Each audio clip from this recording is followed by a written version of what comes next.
Assalamu alaikum, students of class 8. How are you? Students, you all know that we are learning different topics of chapter number 5, that is industries, in these online lectures. In the last lecture, we learned about the secondary industries and the different levels of secondary industries working in the world. Today, we are going to move forward with the topic of oil and its byproducts. That is on page number 49 of your book. First of all, it's important to know that what is the actual meaning of byproducts. Byproducts क्या होती हैं? The products that are incidentally obtained from any manufacturing process are called the byproducts. जिनको actually intentionally produce नहीं किया जा रहा होता है, but in the production of any manufacturing process जो ऑटोमेटिकली जनरेट हो जाती हैं और उनके फिर मज़ीद और यूजेस होते हैं जिसके लिए वो इस्तेमाल हो जाती हैं. Those are the byproducts. Let us start reading the topic. The production of oil and its byproducts is perhaps the most important industry in our modern world, which is why many people call it black gold. अब ये I think आपकी worksheet में एक short question भी है that why do people call oil the black gold. Whenever oil is pumped out of land, so it is in a black, thick, semi-liquid, greasy sort of a form. जो बहुत ही smell भी इसकी बड़ी disgusting सी होती है और इसको crude oil बोला जाता है और इसके अंदर और बहुत सारी चीज़ें मिक्स्ड होती हैं क्योंकि उसमें से बाई प्रोडक्ट्स निकाली जाती हैं फिर उसके बाद इसको रिफाइन किया जाता है. सो उस सारे प्रोसेस से पहले ब्लैक ग्रीसी सी फॉर्म में सेमी लिक्विड थिक थिक सा जेली टाइप ऑफ मटेरियल निकलता है ज़मीन में से जिसको ब्लैक गोल्ड भी कहते हैं. इसी वजह से इसको बेसिकली ब्लैक गोल्ड कहते हैं. Well, over half of the energy in the world comes from oil, and almost 45% of this comes from Muslim countries. ये तो हम सबको ही मालूम है कि सऊदी कंट्रीज, सऊदी अरेबिया और गल्फ कंट्रीज की तरफ ऑयल जो है इसकी ज़्यादा है, बहुत ज़्यादा अवेलेबिलिटी है ऑयल की, इतने ऑयल वेल्स हैं वहाँ पर और वहीं से सारी दुनिया में एक्सपोर्ट भी किया जाता है. We may think that that it is used just for powering cars, trucks, and trains and producing electricity, but it is also the base for a number of everyday byproducts that we would never think had anything to do with the black sludge that comes from the oil well. हमें इसके uses का अंदाज़ा ही नहीं हो सकता क्योंकि हमारी limited knowledge है, लिमिटेड सोच है. और ये जो आपकी पेज नंबर 49 में लास्ट में एक पिक्चर दी हुई है व्हीकल्स वाली, ये वाली पिक्चर, हमारी बस इमेजिनेशन यहीं तक होती है कि जो ट्रक और एरोप्लेन्स और ट्रेन्स और कार्स और मोटर बाइक्स की फ्यूलिंग के लिए हमारे यहाँ ऑयल यूज़ होता है और बस यही शायद यूज़ है इसका.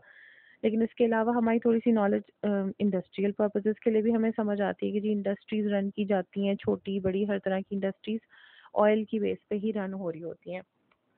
बट इसके बाय प्रोडक्ट्स के बारे में जो जो हमें इंफॉर्मेशन मिलती जाएगी तो हमें अंदाज़ा होगा कि कितना ज़्यादा यूज़फुल मटेरियल है ये. और most of the energy generation जो जनरेटिंग जो लिक्विड अवेलेबल हैं दुनिया में उनमें सबसे इम्पोर्टेंट ऑयल है. We get more different products from oil than from any other substance on earth. अब ये एक ऐसी स्टेटमेंट है जिससे हमें अंदाज़ा होता है कि कितने ज़्यादा ऑयल के यूजेस होंगे कि वो ये कह रहे हैं कि किसी भी दुनिया में अवेलेबल सब्सटेंस से ज़्यादा प्रोडक्ट्स और यूजेस जो है ना वो ऑयल के हैं.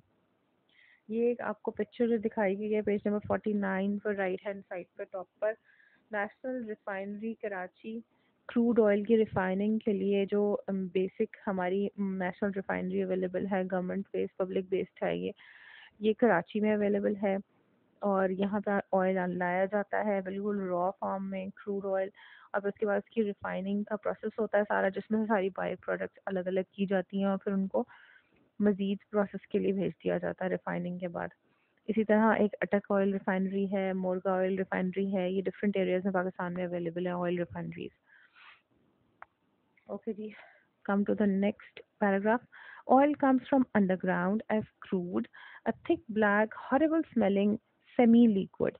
It is taken by pipelines or tankers to the refinery, a huge industrial complex where it is refined, that is split into the many chemicals of which it is made. Oil के बारे में हम लोगों ने pumping के लिए और drilling of the oil, ये हम लोगों ने लास्ट टॉपिक में लर्न किया था काफ़ी कुछ, ऑयल एंड गैस ड्रिलिंग वाले टॉपिक में। तो उसका ये बता रहे हैं कि जब ये निकाल लिया जाता है ऑयल, तो उसके बाद क्रूड ऑयल की फॉर्म में, black horrible smelling semi liquid form में इसको पाइपलाइंस और टैंकर्स के थ्रू रिफाइनरी में शिफ्ट किया जाता है, जहाँ पे इसकी रिफाइनिंग होती है और इसमें से डिफरेंट केमिकल्स और डिफरेंट गैसेस को मजीद स्प्लिट किया जाता है। Oil goes through a large number of different processes to clean it and break it into parts. First is it is washed. आपको पता है कि ऑयल जो है ये वाटर सॉल्युबल नहीं होता, ये डिसॉल्व नहीं होता। अगर एक ड्रॉप भी आप पानी में ऑयल का डालें तो वो ऊपर उसके फ्लोट करता रहेगा, वो अंदर उसके मिक्स नहीं होगा। सो ऑयल को पहले वार्म से वाटर के साथ वॉश किया जाता है। इसके अंदर से जो ब्लैक और सारे भी अनप्लेजेंट सल्फर की जो सब्सटेंसेस होते हैं जिससे इसमें स्मेल हुई हुई होती है बहुत ज़्यादा, उनको अलग कर दिया जाता है। And then it goes to the distillation tower. Distillation tower आप ये साथ पिक्चर में भी जो देख सकते हैं पेज नंबर 49 पर, जो सबसे हाईएस्ट टावर होता है ना ऑयल रिफाइनरी में, इसको डिस्टिलेशन टावर बोला जाता है। तकरीबन 40 मीटर्स हाई होता है और इसके अंदर डिफरेंट फेजेस होते हैं, जो मैं अभी आपको एक पिक्चर मैंने डाउनलोड किया, मैं अभी दिखाती हूँ आपको। Here it is heated to turn into a gas which rises up the 40-meter tower. इसको इतना हीटअप किया जाता है ऑयल को कि ये गैसेस की फॉर्म में ट्रांसफर होके और इतना स्टीम टाइप बन के और ये टॉप पे चला जाता है उसके टॉवर के, और फिर वहां से इसकी रिफाइनिंग और इसकी स्प्लिट होता है ये डिफरेंट प्रोडक्ट्स में। All the way up to the tower are trays. सारे टावर में ट्रेज लगी होती हैं with holes in them and on each of which a different part of oil condenses. और इन सारी ट्रेज में different parts of the oil जो है ना वो कंडेंस हो रहे होते हैं। अब ये एक पिक्चर है, इसको आप देख सकते हैं। इसमें नीचे से जहाँ पे से फर्नेस है, इसमें से क्रूड ऑयल अंदर डाला जाता है। सारे टॉवर में डिफरेंट ट्रेज हैं।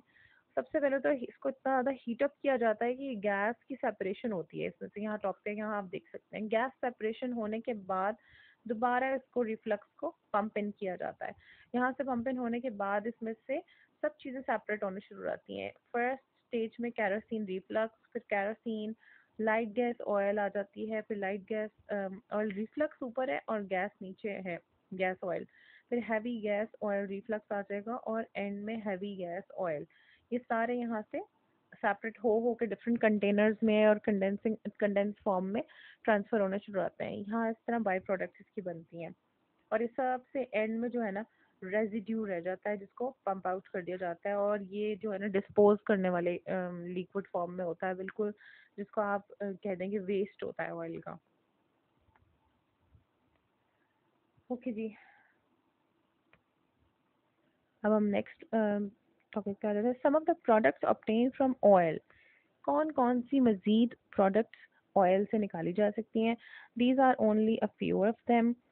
Jet fuel, petrol, diesel fuel, kerosene, liquefied petroleum gas LPG, जो हम गाड़ियों वगैरह में भी यूज़ करते हैं, and petrochemicals etcetera.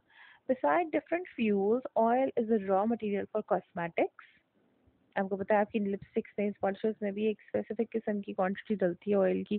Food, cloth dyes, plastic such as terylene and nylon, fertilisers, bitumen for roads and roofs.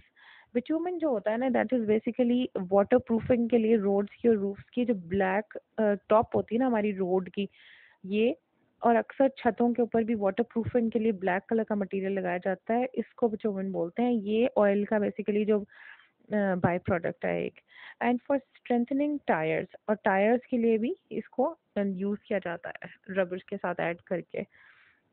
So girls and boys, this was the topic for today, oil and its by products. Thank you very much. अल्लाह हाफिज।